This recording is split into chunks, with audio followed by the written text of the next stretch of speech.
Y aquí en el espacio de Jazz Aidar, Jazz Ciudadana, en el Provincial Radio Online y en provincial.com.ar, vamos a hablar de la situación que se vive en torno a Beirut, y aquella explosión que ocurrió hace algunas horas atrás, que tantas conjeturas y tantas especulaciones, más allá de la investigación oficial que se está llevando adelante, se da. Y por eso, Jazz, hoy con una invitada sin dudas no solo especial, sino que es un privilegio para nosotros recibirla por el conocimiento que ella tiene en torno a esta zona y su experiencia en su recorrido periodístico. Buenas tardes, Marcelo, y buenas tardes y bienvenida Karen. Karen Marón es corresponsal de Guerra Argentina, considerada como una de las 100 corresponsales más influyentes del mundo en la cobertura de conflictos bélicos armados. Para nosotros es un privilegio tenerte, porque como dije en Twitter, y creo que son momentos muy delicados, hay que tener información seria, profesional, pero una de las cosas que caracteriza a Karen, y que me gusta, por eso la nota, es la empatía, y cuando vos hablás de inocentes y no hablás de víctimas. Dicho esto, vos que cubriste cantidad de guerras y de conflictos de diferentes índoles, te caracteriza la empatía y el coraje. Y siguiendo tu trayectoria, algo que es muy importante destacar, vos hablás del miedo, hablás de la muerte, y cómo atravesás esa línea para poder hacer lo que te gusta hacer, ¿no? Que es comunicar, que es estar en el lugar del otro y contar la historia, porque de eso se trata finalmente, por lo menos lo que yo considero el periodismo cuando hace lo que hace por amor, por pasión, que es contar la historia.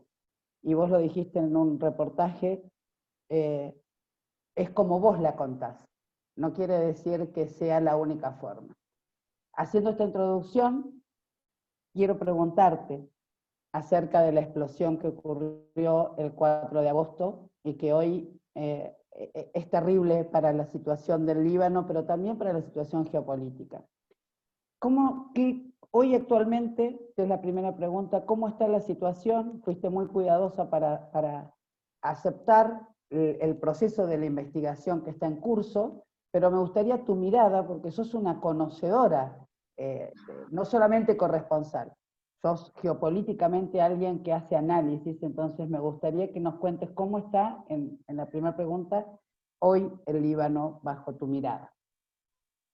Bueno, muchas gracias Yasmín, muchas gracias Marcelo por esta invitación. Para mí es un placer estar hablando y dialogando con ustedes. Este hecho realmente dramático y catastrófico que sucedió el 4 de agosto sucedió en un Líbano con unas características muy particulares. Lo que se denominaba o se denomina el ave fénix del Mediterráneo, o lo que se denominaba la perla del Medio Oriente, o la Suiza del Medio Oriente, estaba transitando desde hace muchos años, pero ya desde octubre de 2019, pasaron hechos muy específicos que tienen que ver con la economía, es lo que se emitió desde un primer instante, digamos, la excusa entre comillas, por supuesto, para que la población saliera a manifestarse, fue un supuesto impuesto a mensajes en WhatsApp, pero en realidad eso es muchísimo más profundo, muchísimo más complejo, y además es consuetudinario, o sea, es lo que están sufriendo a través de los años. Una corrupción sistémica que está absolutamente instalada en el Líbano a nivel político, una situación social que venían arrastrando también hace muchísimo tiempo, y una situación políticamente, esto ya lo podemos después desarrollar más, pero también una situación humanitaria que se ha profundizado a partir del conflicto en Siria en el año 2011, porque lo que ha realizado el Líbano, aunque no está adherida a la Convención de Refugiados de Naciones Unidas, ha hecho un esfuerzo mucho más allá de sus capacidades. a pesar de no estar adherida a estos convenios, fue el país que, teniendo en cuenta sus dimensiones, ha recibido la mayor cantidad de refugiados sirios en función del conflicto del cual estamos hablando. Y eso también fue uno, por supuesto, separando claramente la situación de los refugiados, que como vos dijiste, Yasmín, yo los considero los inocentes de todos los conflictos, y necesitan un refugio, salir del tormento, de la guerra, de este infierno creado por el hombre. Bueno, el lugar más cercano, obviamente, y por un tema de fronteras, y por un tema de cercanía, y por un tema de relaciones muy estrechas entre el Líbano y Siria, el Líbano se convirtió en su hogar, pero en unas situaciones muy complejas a nivel económico, social, humanitarias, hospitalarias, educativas, y eso creo que hay que reconocérselo al Líbano, porque también es uno de los factores que fueron debilitando su situación global. Entonces, esta terrible catástrofe, donde hay muchísima información, y te agradezco que hayas destacado el hecho que yo nunca afirmé las cosas, sino que siempre lo que estoy haciendo es historia en desarrollo, porque son tantas las versiones, han sido tantas las versiones desde el momento de la explosión o de las explosiones, que lo que hay que mantener, sobre todo en este momento, es calma y responsabilidad social como periodistas. Entonces siempre he hecho preguntas para que puedan ser contestadas o respondidas por los usuarios de las diferentes redes, o preguntas que hagan pensar en las diferentes versiones que se han estado manejando. Y exactamente es una historia en desarrollo, porque hay que pensar que en este momento todavía hay cuerpos de seres humanos que no han sido rescatados. Todavía existe la esperanza que haya personas que estén vivas. Que estén Yasmín. vivas. Hoy tenemos Exacto. una cifra, estaba leyendo, una cifra de 160 muertos aproximadamente, más de 6.000 heridos, y me impactó algo que vos lo sabés, por eso hablaba de la empatía y el coraje. Más de 600.000 chicos están en shock y con un trauma, del cual vos has hablado muchas veces, que es el trauma, el estrés postraumático y lo que implica la guerra, pero que va a haber que trabajar muchísimo sobre criaturas que han padecido hoy, por hablar de criaturas que no tuvieron en la situación de lo que fue la guerra de 33 días, que vos también la cubriste. O sea que, aparte de ser un inocente que está en el medio de un conflicto que todavía no se podemos ponerle un nombre, va a tener que atravesar durante muchísimo tiempo un trauma producto de esta explosión en la cual no le pueden poner nombre, porque todavía no podemos saber si esto fue obra de un descuido, no sabemos qué es. La verdad que no tiene un nombre. Hablamos de una explosión y hay que esperar. ¿Cómo se trata en estos casos eso, Karen? Cuando vos has vivenciado, has estado en campos de refugiados, todos estos inocentes que están y que van a seguir con su vida, ¿cómo es eso? Sí, cuando apenas sucedieron las explosiones, recordás que se lo determinó como zona de guerra, porque una de las cosas que a mí más me impactó es que en unos segundos murieron más personas en un día, no en los 33 días que cubrí la guerra en el 2006, lo que se denominó la Guerra de Julio, en el Líbano. En unos segundos murieron más personas que en un día, y hubo más heridos. El tema es de que estas cifras de las que estás hablando se van a ir incrementando. Siempre cuando sucede un conflicto, una crisis o una situación como de la que estamos hablando, a medida que pasan los días, los muertos van incrementando, los heridos también, porque además, teniendo en cuenta la situación sanitaria, la precariedad en la que se está, con la que se está manejando el Líbano, además porque otra de las cosas que también es clave, hay una salud privada en el Líbano, entonces no todo el mundo tiene acceso a la salud. Por supuesto que en este caso en particular se pusieron a disposición diferentes centros y algunos han desaparecido por la misma explosión. Entonces esos heridos, como en todos los conflictos, también va a generar el aumento lamentablemente el aumento de fallecidos, porque no van a poder soportar un montón de situaciones porque no alcanzan ni los aparatos, ni la aparatología, ni los quirófanos, y también han muerto mucho personal sanitario, médicos, enfermeros y demás. El tema del que estás hablando es fundamental. O sea, tenemos secuelas físicas, algunas se pueden sobrellevar, algunas pueden volver a insertar a esa persona a la vida de alguna manera.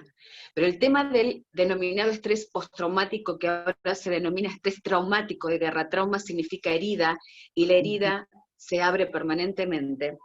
Si se tiene estrés postraumático, suponte por un accidente de auto, a veces cosas muy pequeñitas que nosotros no sabemos dimensionar, y eso creo que es fundamental, que aunque no vivamos esas situaciones, tengamos la empatía, la solidaridad, tengamos un corazón más allá de la razón, abierto y dispuesto a tratar de comprender que en una situación de guerra se pierde absolutamente todo. Y es tan dramática la situación que hay momentos donde la razón no puede comprender qué es lo que está sucediendo. Y creo que es un tema fundamental del que acabas de hablar, porque esas son secuelas que se tienen por siempre y para siempre. Y en este tipo de regiones, y volviendo al Líbano, por supuesto que se necesita ayuda inmediata a nivel psicológico de todos estos inocentes que han sufrido esta catástrofe, que tiene muy pocas comparaciones con otras sucedidas a nivel en el mundo. Yo recuerdo, vuelvo al Líbano, pero vuelvo al Líbano hace 14 años, porque hay una coincidencia muy dramática para mí. Precisamente en los últimos días yo estaba recordando que el 12 de julio de 2006 comenzó hace 14 años la guerra de julio. Entre 14 de julio, exactamente, perdón, entre el 12 de julio al 14 de agosto. O sea que estamos en el mes, en el momento que estalla el nitrato de amonio producido por esa explosión. Hay 1000 versiones diferentes. Se está cumpliendo un aniversario trágico. Y cuando hablas del estrés postraumático, me remito a esos 14 años antes. A los que vivieron eso. Exactamente, los que vivieron en la guerra civil, los que vivieron en otras situaciones permanentes, lo que se vive en la frontera con Israel permanentemente. Y recuerdo cuando se utilizó en el 2006 el Líbano como laboratorio de guerra con diferentes armas, la utilización del fósforo blanco que se sigue utilizando, que no es un arma prohibida en cuanto a los convenios de armas que pueden ser utilizadas. No es un arma prohibida para ser utilizada militarmente, por ejemplo en un campo de batalla, se utiliza para iluminar. Un ejemplo muy sencillo y en palabras simples, un campo de batalla, pero no se utiliza contra los civiles, porque generan quemaduras irreversibles que queman hasta los huesos, y eso sucedió en el Líbano en el 2006. Se utilizó bombas de fragmentación, lo que se llaman las cluster bomb, que es como si fuese, voy a ser muy gráfica, muy sencilla, sí, por favor. Como si fuera una gran bomba o un gran misil que contiene pequeñas bombitas que estallan a baja altura, y si no estallan, quedan plagadas en el terreno, y yo ahí he visto la depravación a la que podemos llegar los seres humanos, porque vos justo hablaste de niños.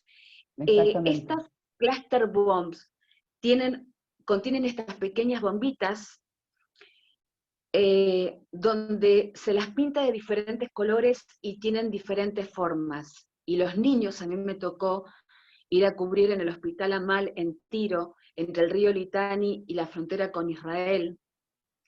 Como niños habían sido destrozados sus cuerpitos, porque creían que lo que estaba en el piso era un juguete. Tienen la depravación humana, llega a unos límites inconmensurables, igual como llega el amor del ser humano. O Para sea, que seguir esto tiene que ver haciendo con daño, nuestras luces y nuestras sombras. exacto, Sí, te para escucho. seguir haciendo daño a posteriori, no solamente cuando lo ejecutan, sino dejar un camino. Eso es lo que vos hablás como también un experimento que fue usado en la guerra hace 14 años. Quiero Claro, entenderte. o por ejemplo lo que se denominaba la bomba sónica o el avión sónico, que yo no entendía lo que me querían decir los pobladores en Tiro, eh, hasta que lo experimenté. Pero experimentarlo para mí, yo lo agradezco porque pude sentir apenas un poco de lo que puede sentir otro ser humano que lo hace en forma permanente. Son aviones a alta velocidad y a baja altura. Generalmente se utilizan antes de que se produzca un ataque masivo. Y lo que hace fundamentalmente es desestabilizar el sistema nervioso central. Yasmín, cuando yo vivencié eso un día a las 6 de la mañana que estaba despierta, y me voy y siento como si me hubieran extraído la médula de la espina dorsal y me quedo totalmente paralizada. Esa mañana vamos a lo que se denominan los hospitales de guerra, que nos dan el parte diario de lo que está sucediendo. Es allí donde se encuentran los inocentes y donde desde allí también algunos contamos la historia. Ese día se habían producido los abortos, la mayor cantidad de abortos espontáneos y nacimientos prematuros. Esos son las denominadas armas de terror, o sea, matan a los niños antes de nacer, a los niños no nacidos. Entonces, esta explosión, donde también habrán sucedido muchos de estos casos, Yasmín, que no están reportados porque lo que se ha visto es infernal. También tiene casos donde hubo enfermeras o diferentes personas que han salvado a niños en la nursería, o mamás que han podido dar vida en medio de la explosión, o inmediatamente tras la explosión. Pero lo importante es saber lo que está sucediendo en el Líbano y lo que viene sufriendo a través de los años. El Líbano y toda la región, y toda la región, y yo lo hablo globalmente, porque esto es como un efecto mariposa. Si comprendiéramos que lo que sucede a 15.000 kilómetros de distancia tiene un impacto directo en muchos aspectos de nuestra vida como seres humanos, quizás yo no quisiera ahondar en aspectos más humanos y más espirituales y detenerme en lo que tiene que ver con lo geopolítico o con lo político, lo social o lo económico. Pero todavía no tenemos conciencia global que lo que sucede, reitero nuevamente, a miles de kilómetros de distancia, sí tiene un impacto a nivel humano. Coincido con vos totalmente, Karen, y si había una cuestión por la que quería hacerte esta entrevista fue precisamente porque después de hablar con Lidia Naim y le pedí que me recomendara a alguien que supiera, empecé a seguirte, a leerte, no solamente por esta entrevista que íbamos a tener, sino para entender. Yo estoy convencida, al igual que vos, que la conducta humana es la depredadora más grande y que estos conflictos de los cuales estamos hablando, pasado el desarrollo de este tiempo, habrá a lo mejor alguna respuesta a qué pasó en el Líbano el 4 de agosto. A lo mejor sí, vos sos la entendida en esto. Para mí lo simbólico es que vuelve a ser en ese aniversario, después de 14 años, y por eso se disparan innumerable cantidad de hipótesis, porque es muy simbólico que otra vez un país que tiene una capacidad de resiliencia, un país que tiene en sus habitantes fortaleza y una bondad, te diría, de abrir las puertas de aceptación, pero eso no quiere decir que sea sumisión, a mí me lleva a pensar que el Líbano sigue siendo un punto tan estratégico que molesta. No sé a cuántos, pero hay algo que fue por omisión o por acción, otra vez ponerlo en esa situación, con una situación, como decías vos bien antes, y como he leído, donde la economía venía precisamente muy mal, donde la gente no estaba conforme con un gobierno que parecía no entender las necesidades de la gente. ¿Cómo crees vos que es la reconstrucción a partir de esto que les ha pasado? Porque has vivido en el Líbano, porque conocés, porque tus antepasados. Contanos esa visión de lo que vos has visto en otras guerras. ¿Cómo la gente, más allá de la ayuda humanitaria, cómo ves vos la posibilidad de un Líbano futuro viviendo este presente? Lo que se ha visto inmediatamente es que es absolutamente emocionante, es como la gente en forma espontánea salía a ayudar a los enfermos, a ayudar a los heridos, a recoger los escombros, por decirlo de alguna manera, porque es mucho más que eso, a limpiar sus calles.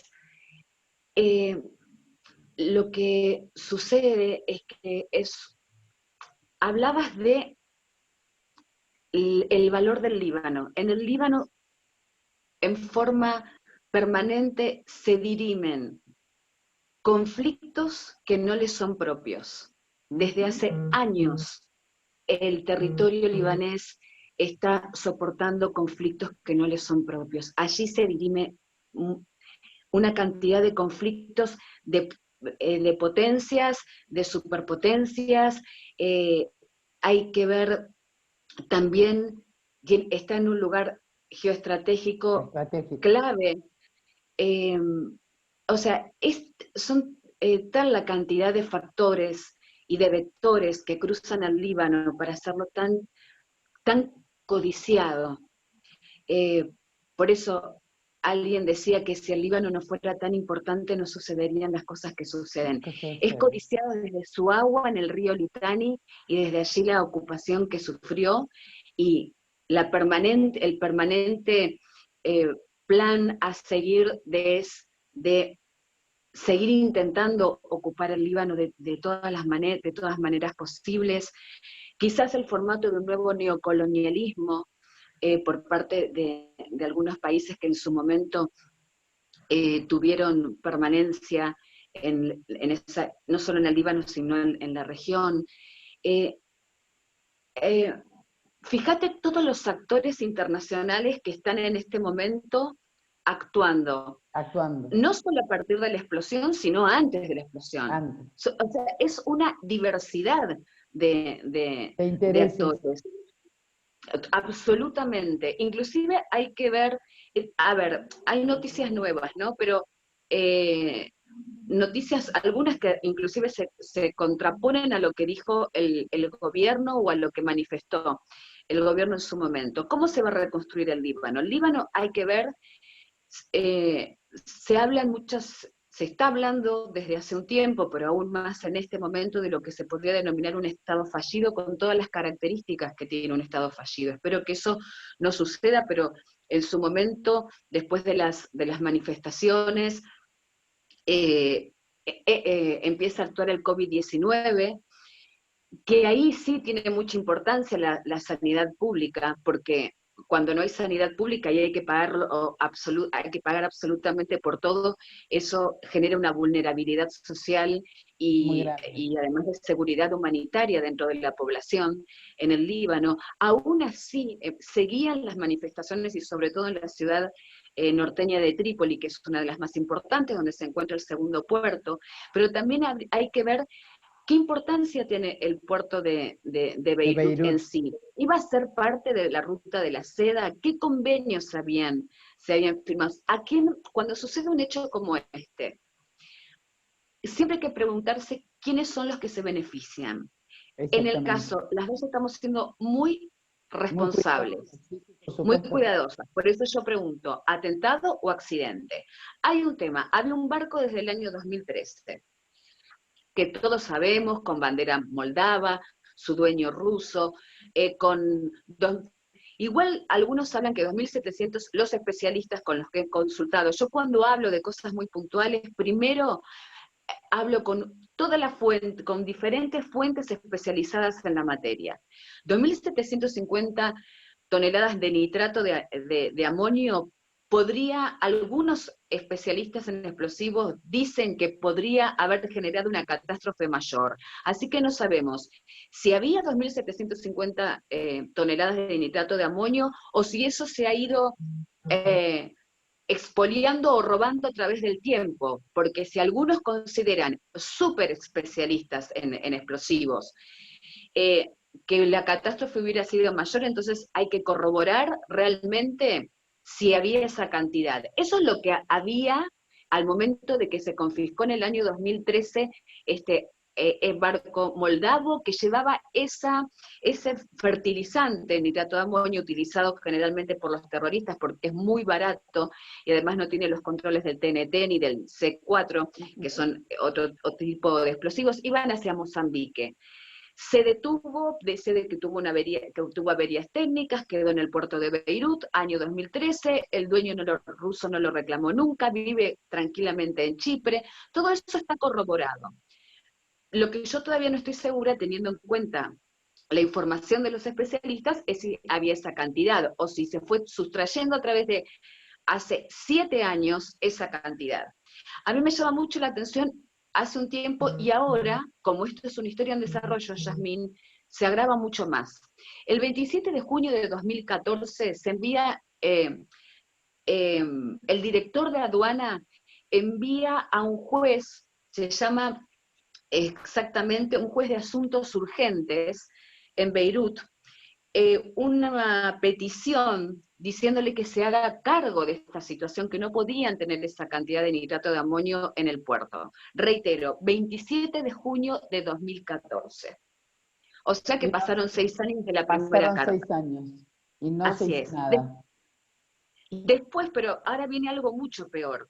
Se enviaron 5 cartas más, tampoco se hizo nada. La última información, que es absolutamente gravísima, y por eso también está relacionado con la pregunta que me realizaste, ¿cómo se va a reconstruir el Líbano? ¿Cómo se va a reconstruir el Líbano si esto cada día se agrava más? ¿Por qué?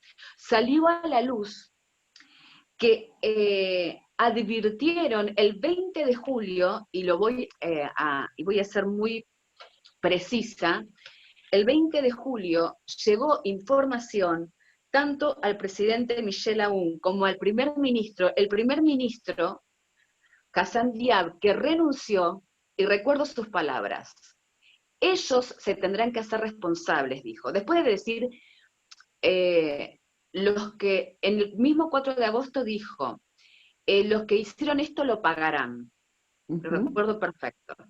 Cuando renuncia, dijo, ellos se tendrán que hacer responsables, como si él no hubiera sido parte del gobierno. Del gobierno. Salió a la luz, Yasmín, que las autoridades de seguridad libanesa advirtieron el mes pasado, el 20 de julio de 2020, al primer ministro que renunció y dijo que ellos se harán responsables. Por eso yo escribí, además de la corrupción, la falta de conciencia, y al presidente que 2.750 toneladas de nitrato de amonio estaban almacenadas en el puerto de Beirut. O sea, que estamos hablando de 15 días antes de las explosiones, fueron enviados informes directamente a Presidencia y al primer ministro. El primer ministro, que reitero, dijo, ellos primero pagarán y ellos tendrán que ser responsables. ¿Cómo? Se retiró del gobierno sabiendo que había 2.750 toneladas de nitrato de amonio. Entonces el nivel de corrupción, de mentira, de ocultamiento, de desinformación, de manipulación, de opresión, de injusticia que está sufriendo el Líbano, y encima con estas manifestaciones y con esta nueva información que acaba de salir a la luz, es de una gravedad absoluta. Por ello hablo de que la reconstrucción puede ser mucho más compleja, teniendo en cuenta que se sabe que hace 2 semanas antes tenían absoluto conocimiento supuestamente se habían empezado a mover en algunos círculos que tienen que ver con la seguridad portuaria, pero no hicieron las cosas correspondientemente. Determinaron que algunos empleados sirios se hicieran cargo de la seguridad de este material peligroso, pero estamos hablando de algo que también hay que investigar. Yo creo que esta es una gran noticia, terrible noticia. Porque aparte, y que Karen, agudiza muchísimo más la crisis. Sí, te escucho, sí, Marcelo. no, simplemente, aún no se sabe si fue un atentado, si fue un hecho que ocurrió porque ocurrió, pero esa advertencia de esa carta del 20 de julio y que a los pocos días ocurriera la explosión, al menos siembra la duda, ¿no? Estoy de acuerdo contigo, me parece que es una información que tenemos que tener en cuenta absolutamente. Por eso también, si ustedes recuerdan, en primera instancia, porque ahora todo va cambiando y puede ser que tenga que ver con las presiones, pero el presidente Michel Aoun no quería que se realizara una investigación a nivel internacional, que participaran actores internacionales, lo cual se puede entender se puede entender desde algunos lugares que tienen que ver con la soberanía territorial, con posicionamientos políticos, que tienen que ver con una injerencia extranjera. Puede ser absolutamente válido, que yo no quiero que mi país, en mi territorio soberano, ingresen otras fuerzas para investigar un hecho que me ha ocurrido. Pero resultaba llamativo, a algunos les resultaba llamativo, en otros casos puede ser comprensible, que esa investigación que no se quería llevar a cabo con participación internacional. De todas maneras, había pedido al presidente Macron que le enviara fotos a otros países. Quiero decirles lo siguiente, en el momento de la explosión, y quiero decir lo siguiente, porque iba a decir algo, pero voy a decir otra cosa. Beirut es una de las capitales donde hay mayor cantidad de servicios de inteligencia del mundo operando. ¿Sí? Por eso, al momento de la explosión, había personal de diferentes embajadas, para decirlo elegantemente, pero para decirlo directamente, diferentes servicios de inteligencia del mundo que operan. Estoy hablando de muchos países operando en Beirut. O sea, de ahí la importancia, si no, no habría la cantidad que habría. Ya estaban en el puerto al momento, minutos después de la explosión, recogiendo material. Y por eso me parece que tenemos que hacer hincapié como periodistas, no sé si ustedes lo han notado, que hay un apagón informativo. Totalmente, Esto acaba de suceder, ¿ustedes lo han notado? Sí, a nivel internacional. Entonces, yo me manejo con fuentes diversas y personales, y me manejo con fuentes en el terreno, pero quería que habláramos no sobre esto, si ustedes coincidían en esto del apagón informativo. A mí me llama poderosamente la atención, inclusive en el momento de la explosión, de las explosiones, hubo fundamentalmente tres medios, que no los voy a nombrar en este momento, que tardaron horas en emitir alguna información. Yo coincido con vos en esto. Se nos acaba el tiempo y nos quedan nada más que 2 minutos, pero yo quiero convocarte a tener una nueva entrevista, porque así como vos lo dijiste, hay un apagón informativo que sigue existiendo. Los líderes del mundo, voy a decir yo, me hago cargo, con la excusa del COVID y de la situación que estamos viviendo, esto y las elecciones en Estados Unidos, que es otro tema, esto quedó como de costado. Y yo no creo que haya sido precisamente porque lo otro es más urgente. Creo, como bien vos decís, que esto tiene que ver con algo que va a suceder a lo largo del tiempo y que tiene que ver con situaciones que se van a ver a partir del proceso de la información y el desarrollo que se está dando, y cómo hay veces que se arman historias y que se cuentan de Todo otra el tiempo, manera. Yasmín, todo el tiempo se arman Entonces, operaciones de información, y sobre para todo en mí, estas regiones. Para mí es muy importante seguir teniendo contacto contigo y que nuestra audiencia, sobre todo porque llegamos a todo el país y donde tenemos muchos descendientes de libaneses, muchas familias que quieren saber, volver a convocarte y seguir tomando contacto. Te agradezco muchísimo el privilegio de haberte tenido, de poder haber contado con tu información, y volvemos a encontrarnos muy próximamente. Bueno, muchísimas gracias Yasmín, muchísimas gracias Marcelo, hay mucho para decir, solamente Sí, claro. es esto, que la última información, otra, muy rapidito, Michelle Aoun acaba de invitar, y ya está en el territorio libanés, el FBI para colaborar con la investigación, pero al mismo tiempo salió esta información del 20 de julio. Y hay algo que no hay que olvidarse, además de muchas otras informaciones. Una, que el presidente Donald Trump, el mismo 4 de agosto, dijo que esto había sido un lamentable ataque, según le habían dicho sus generales asesores, los más cercanos, y de algún tipo de bomba. Por eso es una historia en desarrollo y Muy que tenemos bien. que seguir